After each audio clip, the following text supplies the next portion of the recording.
欢迎回到 Be My Best 频道。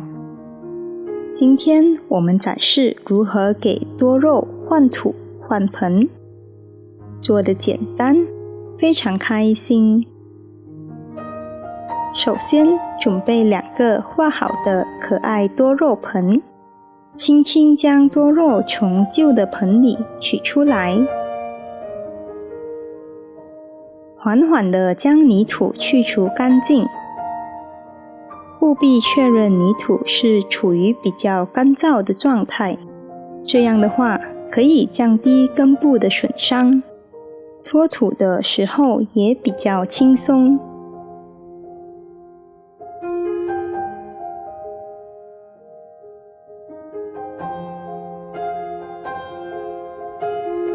同时将下层枯黑的叶子清理掉，脱土脱到差不多了，我们接着进行修根，把干枯和结块的根系全部剪掉，保留白色健康的根系，稍微修剪一下即可。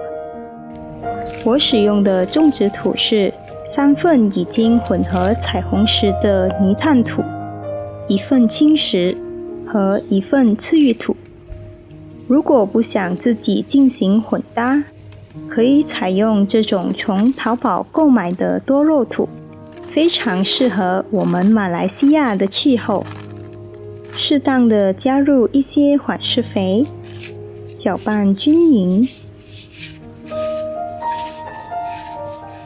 在花盆的底部加一层陶粒，植入一些泥土。种植前我一般会取下几片叶子作为叶敷，轻轻朝左右摆动，然后掰一下就可以了。把多肉放在盆里，填入泥土，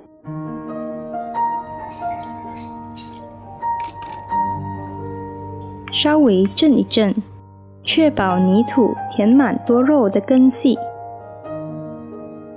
最后往里面填放自己喜欢的铺面石就完成了。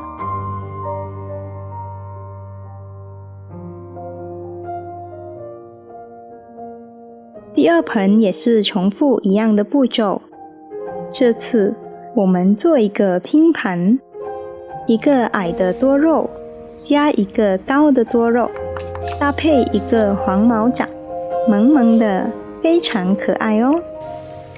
使用一只小夹子将铺面石平铺均匀，再震一震，我们的拼盘就完成了。